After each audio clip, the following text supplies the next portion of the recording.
Dahil sa kagustuhan nga nitong si Annalyn na makahanap ng ebidensya dito kay Zoe, ay minamanmanan nga nila ito at napansin nga nila itong si Zoe habang kausap nga ang matandang pasyente na tila baga naaapektuhan siya sa kinikwento nito tungkol sa lolo. Sinabi nito na meron umano siyang isang apo na kinukulong siya sa bahay at sinasaktan, at sinasabi niya na sana raw huwag niyang tularan iyon at sana alagaang mabuti ang kanyang lolo. Purot nga ang puso nitong si Zoe habang narinig niya ang mga kinukwento nitong matanda dahil relate na relate siya rito. Isa rin kasi siya sa example na apo na hindi inaalagaan at sinasaktan ang lolo. Kaya naman para siyang nakonsensya, hindi na nga niya napigilan at umalis siya bigla at iniwanan ang kanyang pasyente.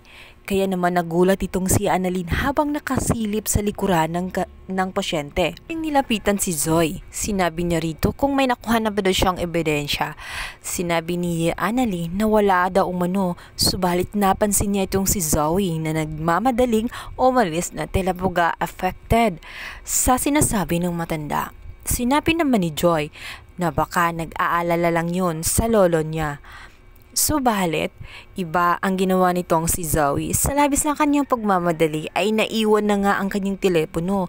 Nais niyang puntahan ang kanyang lolo. Baka sakaling maisalba pa nga niya ito sa tiyak na kapahamakan dahil naiisip niya na maaaring may gawing masama ang kanyang ina sa oras na magkagipitan na nga. Si ni Joy, ang telepono nga ni Zoe ay naiwan.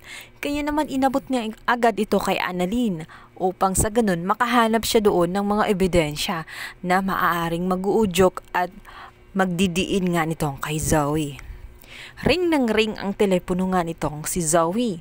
Maya-maya pa nga ay itinakbo na ni Annalyn ang telepono dahil nakita na nga siya nitong si Zoe at agad siyang isinumbong nitong si Zoan. Sa ipinagtaka ni Annalyn kung bakit tumatawag nga itong si Doc Carlos sa kanya, si Doc Benitez. Nag-ring ng sobra ang telepono nang dahil kay Doc Benitez. Ano ang motibo niya? Bakit niya tinatawagan itong si Zoe? Nais kasi ni Carlos na balaan itong si Zoe na minamanmanan siya nitong si Annalyn at hinahanapan ng matibay na ebidensya.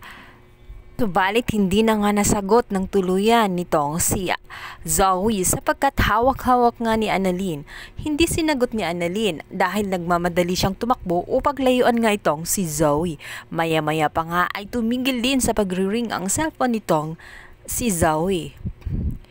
Katago na nga itong si Annalyn. Sinubukan niyang kalkalin ang naturang cellphone nitong si Zoe dahil nga hindi ito mabuksan dahil may password ito. Maya-maya pa nga ay nagring ang cellphone nito at itong si Moira naman ang tumatawag.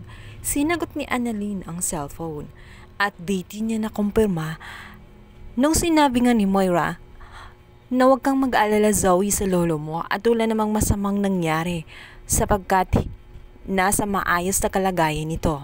Nakumpirma at narinig sa mga tainga nitong si Annalyn na ang lolo niya ay na kay Moira.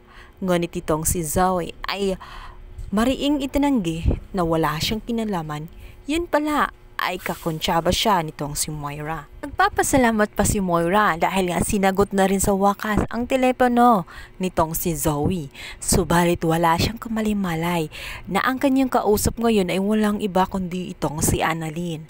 Bistado na nga niya ang pinagagawa ng mag-ina na pilit nilang itinatanggi, ngunit ngayon nalaman na ng tuluyan nitong si Annalyn.